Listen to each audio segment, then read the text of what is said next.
everybody, in this video I'm in downtown Indianapolis and I am really close to the Circle right here in downtown Indy. You can see it right behind me, and over here you got Illinois Street, courthouse behind me, so the Soldiers and Sailors Monument's right in front of me.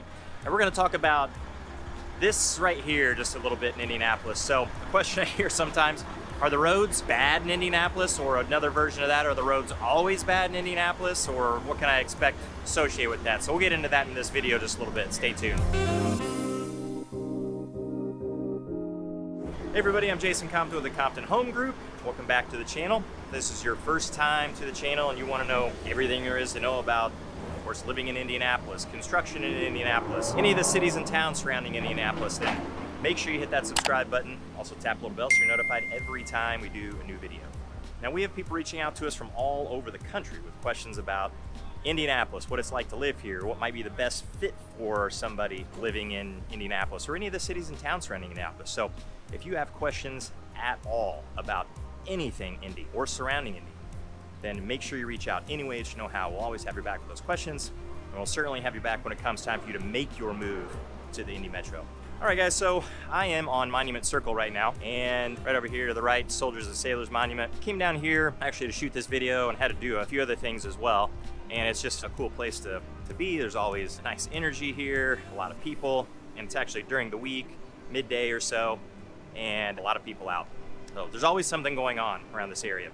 But another thing that seems to be going on a lot, especially this time of year, this video is being shot during the summer, is construction. And one of the criticisms I hear quite a few criticisms about Indianapolis in general. A lot of times you see comments on the channel, or I'll get emails or messages of some kind from time to time. It's that the roads are terrible in Indianapolis. Absolutely terrible. Well, that is pretty complicated, honestly.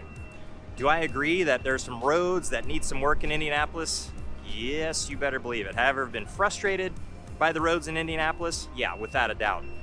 And have I been frustrated with this kind of stuff, just cones and orange barrels everywhere, lane restrictions? Absolutely. I mean, ridiculous.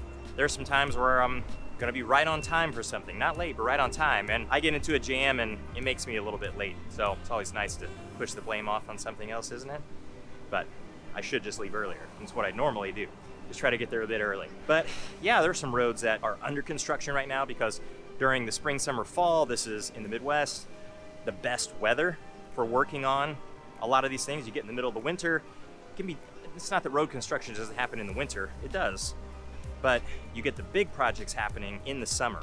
And that's mainly because you've got longer daylight hours, you've got better weather in general, you don't have to worry about snow and ice, things like that. Less frequent rain, it's not as wet. So it can kind of go on and on and on with regards to that. We'll actually come off of the circle here and go over towards Pennsylvania. So lots of construction projects, and these are planned. So like just a little bit to the north of me right now, the North Split is under construction, and it's been under construction, actually just pretty much blown up, and they're just starting over because some of the bridges, overpasses, and highways are just old and due for a replacement. That's a huge project that's created a lot of traffic snarls around Indianapolis. So if you come to Indianapolis right now, or you're here last summer, let's say, or over the winter, and you're driving around 465 or someplace close to the city, so the traffic might not be quite normal because getting through Indianapolis on I-70 or I-65 is just a little bit more difficult right now, although it's getting easier here in 2022. In 2023, it should be much better. In 2024, of course, as we get a little bit further into the future. But don't judge what the traffic is exactly like, because that North Split has caused a lot of frustration with just trying to get through the city, and it's pushed a lot of the traffic to the outside. But then, of course, the outside, 465 or so, what I'm talking about, the outside, and some of the cities and towns surrounding, they also have their construction projects. So you're kind of dealing with it just about everywhere. Now, there are a lot, like I said, planned projects, and you're gonna see these planned projects everywhere across the country during the summer. So when you say something really general, like the roads in Indianapolis are terrible, pretty general statement. The roads in Indianapolis are similar to the roads in a lot of other big cities. In fact, I think Indianapolis does a pretty decent job at keeping up with a lot of the roads. Statistically, I don't know how to measure that. That's a subjective viewpoint. Of course, somebody else might have something a little bit different. What is interesting is that, of course, some of the roads, they do break down over time. You get big potholes, chuck holes, whatever you want to call them, where a road starts to break down and you develop a hole and your car can hit that hole and potentially hurt the car. It can flatten your tire, bend the rim. That's for a severe one. Most of the time it doesn't do any damage at all, but it's just frustrating that it's that bumpy and you have to avoid these things and they're just aggravating. Simple as that. Here's some bricks being repaired on this brick sidewalk. Get out of these guys' way. They're doing a nice job out here working hard. It's a hot day. So this is a climate that is not exactly phenomenal for roads. So all different parts of the country have different methods and engineering for their roads depending on their climate. So if you get into a place like Arizona, around Phoenix, some of the highways, you'll notice that the pavement on highways, interstates, things like that, is a little different. Come here to the Midwest, definitely will look different than it does there because they get blazing, ridiculous heat. Here we can get some blazing heat, but it's not ridiculous in the absurd level like it is out there. We get hot, but the thing that they don't get is the extreme cold that we have over the winter. We can go long stretches where the temperature never gets above freezing. And so when water penetrates, gets down into, and you can see some of the cracks right there in that concrete. This is a mix of concrete and asphalt both. But when the water gets down into those cracks, freezes, this is kind of sciencey, but water is unique in that as it goes from a liquid to a solid, it doesn't get more dense and smaller, it actually expands. So it pushes the concrete or asphalt around it away and it starts to crack it. And then when you get traffic driving over the top of that continually, and these roads are taking a pounding. That right there, that little Honda, was probably one of the lightest cars that's going to go across this road. But that van is quite heavy. You'll have semis that are full of stuff in their trailer going across these roads too, and hitting those cracks repeatedly over and over and over.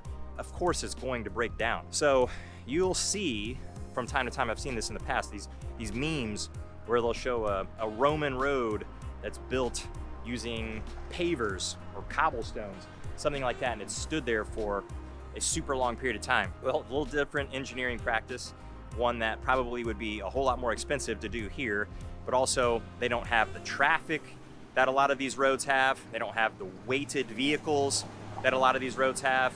So of course they're going to break down. It's just expected. It's going to happen. But is it something that any city could do better with? Yeah, probably. Probably room for improvement in every single category that you can possibly think of. But are they doing a pretty good job at keeping up? I think so. It would take a lot more effort and a lot more money to keep up even more or to do better and stay completely on top of it. You can always report a big pothole, you can always report a bad road condition, and eventually it'll be taken care of. And I would say eventually, it may be eventually, it may take some time because it may not necessarily be highest on the priority list. But as far as bad roads, actually here at the Sheridan, there's people unloading up here, so back off this way.